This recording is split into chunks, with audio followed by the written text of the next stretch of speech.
जो काही दलित आणि आदिवासी समाज आहे यांच्या विरुद्ध त्यांना जे काही हातखंडे वापरायचे असते ते वापरायचे. आपल्या योजना असतील, आपल्या मुलांच्या शिक्षणासाठी जे काही शिष्यवृत्ती असतील, PhD सारखे प्रोग्राम असतील, परदेशी जाऊन शिक्षण घेण्यासाठी जी काही मदत असेल, शासकीय मदत असेल, किंवा उच्च शिक्षणासाठी जी काही आरक्षित जागा आहे ह्या सगळ्या कशा बंद करता येतील. आरक्षणामुळे आपल्या समाजातील मुलं नोकरीला लागत आहेत, त्यांच्यात तोडीस जात आहेत, म्हणून ह्या आरक्षणाच्या जागा कशा कमी करता येतील, बंद करता येतील अप्रत्यक्षरित्या, की तुमच्या सामाजिक ज्या काही सरकारी संस्था आहेत त्याच बंद केल्या तरी लोक नोकरीलाच लागणार नाही आणि परिणामी हे पैशाच्या अनुषंगाने आमचे गुलाम राहतील. सोबतच जी अत्यंत प्रायव्हेट गोष्ट असते की एखाद्या नवरा बायकोचं प्रेम, एकर पैसेचं प्रेमासारखी जी गोष्ट अत्यंत गुप्त असायला पाहिजे, की माझी धार्मिक आस्था, आपल्या ज्या काही धार्मिक आस्था आहे त्या अत्यंत गुप्त असायला पाहिजे. मी कोणत्या देवतेला मानतो, मी कोणती पूजा करतो हे कायम गुप्त असायला पाहिजे. आज त्या गोष्टीचा आधार घेऊन धार्मिक ध्रुवीकरण, काही समाजाने एकमेकात मिळवणं, असं नाही की हिंदू मुसलमानच, धनगर विरुद्ध आदिवासी, मराठा विरुद्ध ओबीसी, SC विरुद्ध इतर जाती समाज, या सगळ्यांना खेळवणं, लढवणं अशा प्रकारचे राजकारण सुरू आहे जे अत्यंत धूर्तपणे घडल्या गेलेले. आणि आपल्याला झळ पोचत नाही याचा अर्थ असा नाही आहे जेव्हा कागदात प्रत्यक्षात येईल तेव्हा त्याचं किंमत फार जबर असेल. त्याच्यामुळे आपल्या मुलांना सध्या जे काही शिक्षणाची संधी मिळते तर त्यांनी कृपा करून चांगला अभ्यास करा. ज्या क्षेत्रात तुम्हाला गती आहे त्याच्यात तुम्ही पुढे जा. तुम्ही अजिबात शांतपणे बसता कामा नये. तुम्ही अभ्यास केला पाहिजे, प्रचंड ताकदीने अभ्यास केला पाहिजे. उगाच आपण तरुण आहोत आणि तारुण्य भावनामध्ये आपण वाहून जाण्यात याला काही अर्थ राहणार नाही. येणारा काळ आपल्यासाठी अत्यंत कठीण. सध्या जे काय आर्टिफिशियल इंटेलिजन्स नावाचं टेक्नॉलॉजी आलेली आहे याच्यामुळे IT क्षेत्रामध्ये इंजिनियर असलेल्या लोकांच्या देखील नोकऱ्या धोक्यात. 100 लोकांना ज्या IIT पवई, IIT किंवा MBA सारखी जी म्हणजे काय मोठ्या मोठ्या संस्था आहेत की 30 मुलांना 100 मुलांना नोकऱ्याच मिळतात. 30% आपण समजेल अशी आता दरवर्षी कमीत कमी 12 लाख मुलं अशा प्रकारचे व्यावसायिक कोर्सेस पास होतात. त्यातले असं समजा की कमीत कमी 4 लाख मुलांना नोकऱ्या मिळतच नाही. 4 लाख मुलं उच्च शिक्षितांना नोकऱ्या मिळत नाही. अशा परिस्थितीत तुमचं कुटुंब कसं चालणार? आणि तुमच्या समोर जो काही जाहिरातींचा मारा आहे की तुम्हाला चांगलं घर पाहिजे, चांगले कपडे पाहिजे, चांगले गॅजेट्स पाहिजेत, चांगले मोबाईल पाहिजेत आणि तुमचं जीवन सुखी आहे, मालिकामधून सगळं काय भरभरून दिसतंय, ती जगण्याची एक प्रकारची आपल्याला ओढ लावली जाते. तर हे कठीण आहे. येणाऱ्या काळामध्ये तुम्हाला लागणारा पैसा आणि तुमच्या गरजा याचा तुम्ही कशा प्रकारे मेळ घालणार हा एक अत्यंत महत्वाचा प्रश्न आहे. दुसरी गोष्ट आहे की समान नागरिक कायदा आणण्याचा प्रयत्न सुरू आहे भारतामध्ये. मला हे कळत नाही की ज्या तुम्ही एकमेकांचा दुजाभाव करताय, रोटीपेटी व्यवहार होत नाहीये. आज बाबासाहेबांना 100 वर्षांपूर्वी भेदभाव झाला असेल ती गोष्ट आपण मान्य पण करू, पण आताच आपला हेमंत पाटील नावाचा पोरगा तिथे रायगडला लागलेला आहे आणि तो सामाजिक कार्यात चळवळीतून पुढे आला पोरगा आहे. त्याच्या आपल्या हुशारीने तो लागला, मेरिटमध्ये आला. राज्यामध्ये तो काहीतरी 4-5 नंबरवरती तो पोरगा मेरिटमध्ये आला, त्याला रायगडात काही दिले. तर तिथे तो सांगतो की बाकीचा मराठा समाज चांगला असला तरी बराचसा मराठा समाज हा प्रतिगामी वृत्तीचा आहे. आजही सरांजनी वृत्ती त्यांच्यामध्ये. तर तिथे त्याच्या शाळेमध्ये 7 मुलं आदिवासी समाजाची, तर त्यांना त्यांच्यासोबत बाकड्यावर बसून दिलं जातं. ह्या मुलांसाठी बाहेर बाकडे लावलेले असतात, त्यांना खिडकीतून ते ऐकावं. म्हणजे आपण सगळ्यांना आपल्या आदिवासी पोरांना हात लावून दिला जातं. मी समजू शकत होतो की महार समाजाविषयी एक जुन्या काळापासून तुमची द्वेषवृत्ती होतीच, आम्ही त्याला काही हे करत नाही, परंतु आदिवासी समाजाविषयी तुमची तीच बुद्धी आहे. तुमची अनुसूचित जातीतल्या इतर वर्गाविषयी देखील तीच द्वेषबुद्धी आहे, OBC विषयी देखील तीच द्वेषबुद्धी आहे. म्हणजे विचार करा की जर का समान नागरिक कायदा आला तर तुमच्या नोकऱ्या जाणार, मग नोकऱ्या मिळणार नाही. परंतु त्यासोबत मला असं म्हणायचंय की आपण देखील समान संपत्तीचं वाटप अशा प्रकारची आपण काही मागणी करत दिसत नाही. आता ही मागणी तुम्ही कशी करा? तुम्ही सरळ तहसीलदारला मागणी पत्र देऊ शकता, आम्हाला समान संपत्तीचं वाटप हवं आहे, समान नागरिक कायदा आम्हाला मान्य, आम्हाला आरक्षण नको आहे, परंतु जी जमीन आहे तिथं पुन्हा फेरवाटप झालं पाहिजे. ठीक आहे, तिथून भारत स्वतंत्र झाला तिथून आजपर्यंत जमीन वाटली नाही, जे काही भूमी होते ते भूमीनेच राहिले. ज्यांना काही थोड्याफार जागा मिळाल्या त्या देखील आता कसं आहे की ह्या माणसाला 2 मुलं होती, त्याला त्या 2 मुलांना अजून मुलं वाढत गेली आणि अशा प्रकारे ती जमीन आहे ती सीमांत होत गेली. म्हणजे येणाऱ्या पिढ्यांकडे आपल्याकडे गुंठ्यामध्ये जागा शक्य आहे. आता आमच्याच घरामध्ये विचार केला तर मला वाटतं 2-2 कोटी जागा वाटायला येते आजच्या भावामध्ये. मोठा प्रश्न आहे.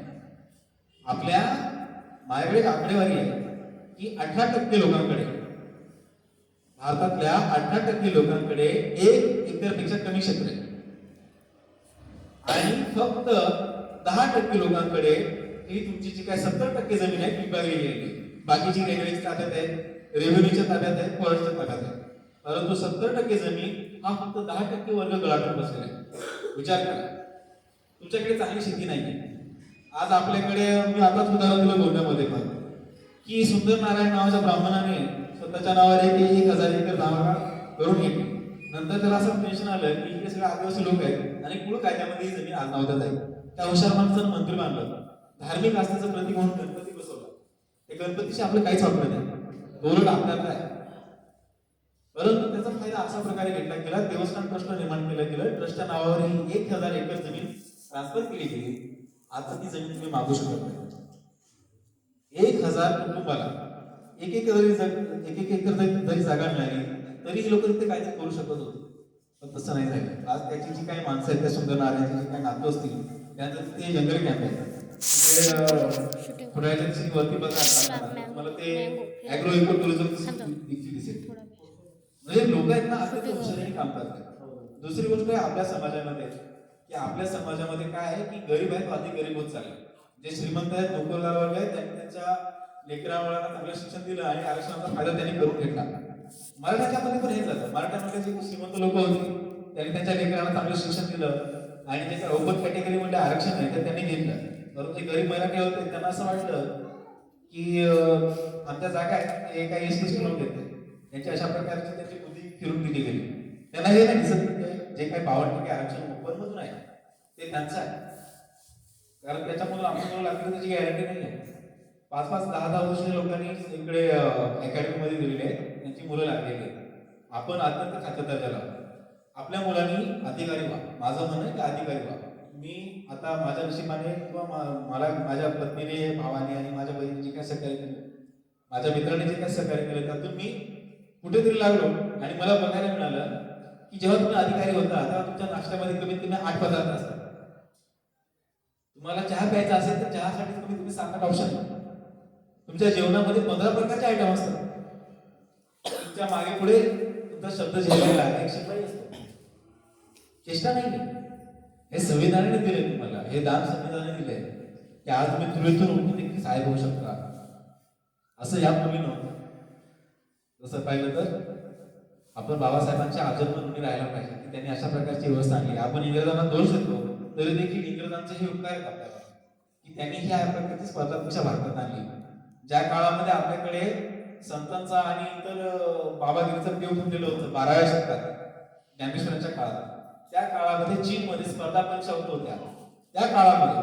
आणि गरीब विद्यार्थी देखील आपल्या हुशारीच्या बळावर तिथे मांडू राज्याच्या मोठ्या काउन्सिलवर निवडून जात होता. त्याचं सगळं आयुष्य भारतात होतं.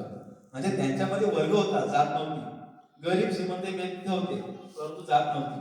आज इतर देशामध्ये काय आहे, काळा गोरा हा भेद आहे पण जात नाहीये. ते सगळे काय ख्रिश्चन. मुसलमानामध्ये जात नावाचा प्रकार आहे परंतु त्यांची जी बंधुतेची भावना आहे, तो मुसलमान कोणता बोहरा मुसलमान आहे की सिद्धी मुसलमान आहे की तो पिंजारी मुसलमान आहे याचा कोणताही विचार न करता ते लगेच धावतात. अशा प्रकारची वृत्ती आपल्यामध्ये दिसत नाही. आपण काय विचार करतो की अरे हा वारी आहे, हा कोळी आहे, हा महार आहे, हा चांबार आहे, हे आपल्यामधले भेद आहे. आपण असा विचार करत नाही की तो SC/ST ना तो आमचा. आपण असा विचार करत नाही. जगात आज भारतात सगळ्यात जास्त आरक्षण घेतो OBC वरचं, तो आपल्याला आपलं मानत नाही. ही लोक यांचे अधिकारी वेगळेच प्रकारे वागत असतात. ते तुम्हाला जेव्हा तुम्ही प्रशासनात जा त्यावेळेस तुम्हाला लक्षात येईल. त्याच्यामुळे आपली लोक अधिकारी होणं, आपली लोक श्रीमंत होणं, ती शेती असेल, व्यवसाय असेल, कोणत्याही मार्गाने श्रीमंत राहा. श्रीमंतीशिवाय तुम्हाला अजिबात याच्या समाजामध्ये स्टेटस नाहीये.